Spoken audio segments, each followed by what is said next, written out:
Saya akan menemui orang yang pernah terlibat dan menjadi anggota NII pimpinan Panji Gumilang, termasuk seperti apa cerita di dalamnya, cerita mengenai penggalangan dana untuk program-program yang ada di NII. Kita temukan faktanya.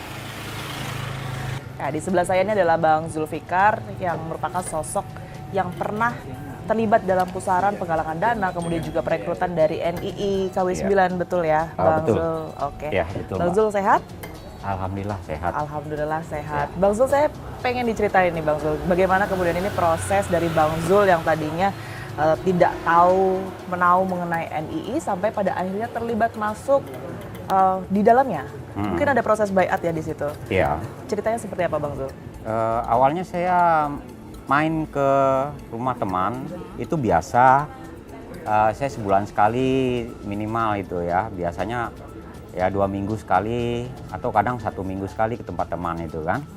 Tapi suatu ketika teman yang saya kenal ini, teman akrab lah, pada masa itu tahun 92.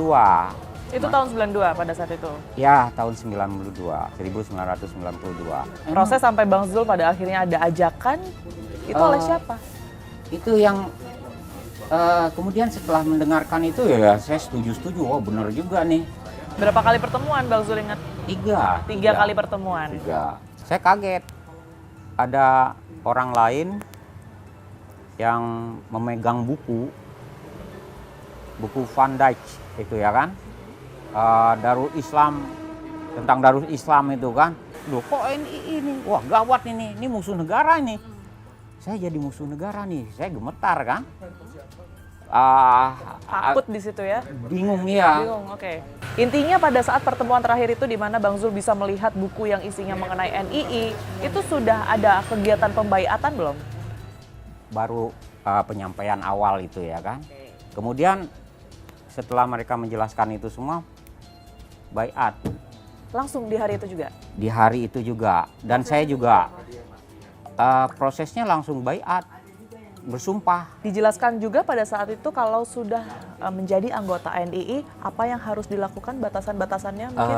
Ringan-ringan aja sih, sebulan Seperti? 10.000. Apa itu?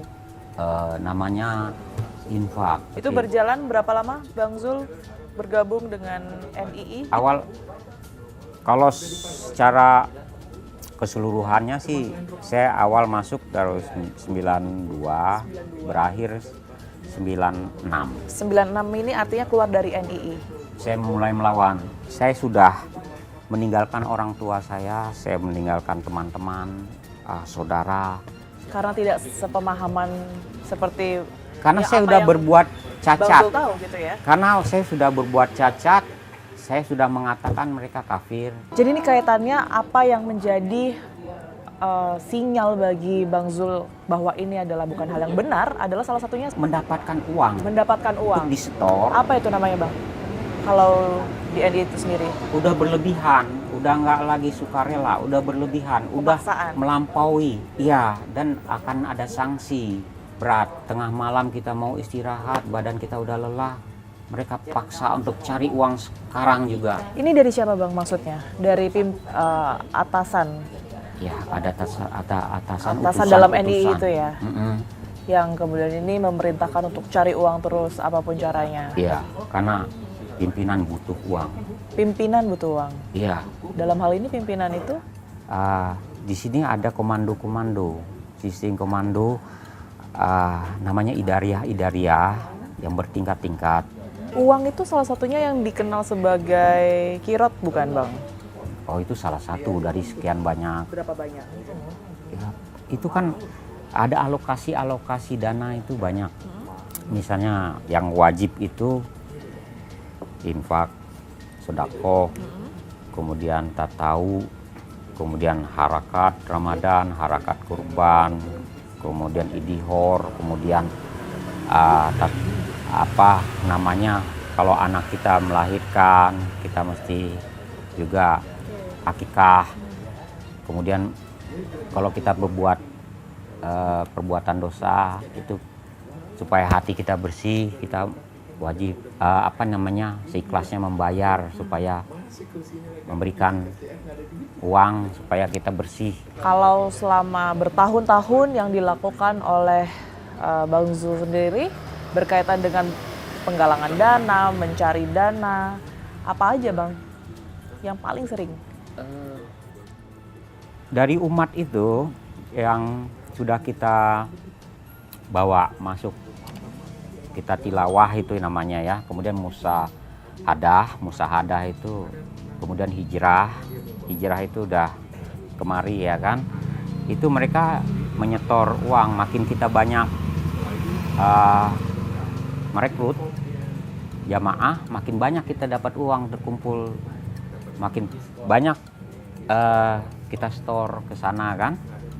Kemudian jemaah itu juga sebagai umat itu rela juga untuk mengeluarkan uang sebanyak-banyaknya, pengorbanan sebagai bukti bahwa takwa, nilai takwanya itu sangat tinggi. Itu juga dong yang pastinya dilakukan oleh Bang Zul ya? Iya, kami juga untuk menutupi target. Kita bikin kegiatan, bikin proposal, mengatasnamakan yayasan, kemudian untuk kepentingan kaum duafa ya. Yang itu disebarkan ke masjid-masjid. Ya, masjid-masjid punya alokasi kan untuk dana-dana kaum duafa itu kan.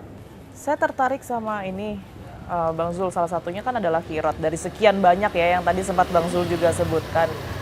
Bang Zul juga melakukan kirot ini nggak? Iya. Ini gimana ya penjelasannya sistem? Ya karena janji Terjadi di dalam NII bahwa sendiri. sekarang negara sedang buat program besar. Kita akan bangun dengan skala internasional. Sebuah tempat itu sebagai apa namanya, dengan kamuflase ya, kita akan terbuka tapi dengan nama lain, tidak NII. Jadi kita kumpulkan uang tuh di acara di apa namanya atas nama NII, kemudian kita bangun itu suatu tempat itu masih dirahasiakan di mana. Dan di situ kita akan berternak sapi, kemudian akan ada pertanian, kemudian kita bikin Jadi gedung. dijanjikan akan ada program khusus. Ya, ini sumbangsih juga itu namanya program kirot. Misalnya kan kita cari orang juga gitu ya untuk kemudian bisa menjadi anggota NII. Iya. Kalau Bang Zul membidik orang, ini yang dilihat apanya dulu nih biasanya? Kedekatan emosional. Artinya kayak yang paling utama kan orang-orang terdekat. Tapi kalau kita lihat nih secara keseluruhan, misalnya kita ada di suatu tempat ramai, kira-kira kelihatan nggak sih mana yang gampang untuk direkrut, mana yang gampang untuk diajakin? Tapi kebanyakan itu yang mudah itu, yang kami rekrut itu 75% itu kaum hawa, kaum wanita. Justru lebih banyak wanita. Sangat banyak wanita. Karena mudah, karena mereka itu menggunakan apa ya, hati ya. Kedekatan hati, kepercayaan. Kita tahu Bang, sekarang yang lagi ramai ini kan berkaitan dengan NII juga ya. Salah satu pondok pesantren di Indonesia, Pondok Pesantren Al Zaitun ini ada kaitannya dengan NII. Itu Iya. baru dugaan. Kalau nama Panji Gumilang sempat disinggung nggak? Namanya paling Abu Toto. Abu Toto tapi sering dengar. Ya, sering dengar Abu Toto. Ya itu berdiri pesantren megah se-Asia Tenggara, kemudian orang-orang pada bicara itu dia orangnya. Saya kenal dia dekat.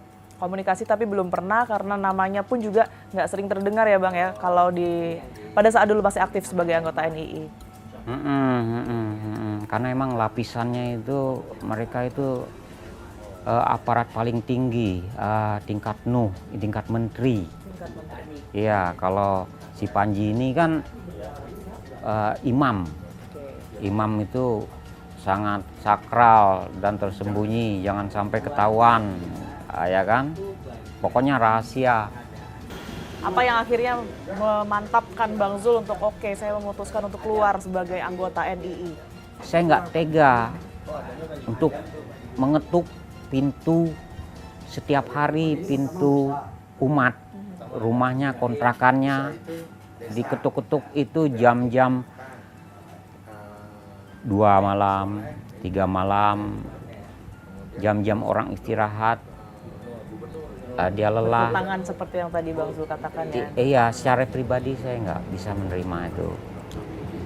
Kemudian juga saya dikasih target, saya merasakan sendiri peletihan. Saya udah nggak sanggup mengejar target ini sebuah kekejaman.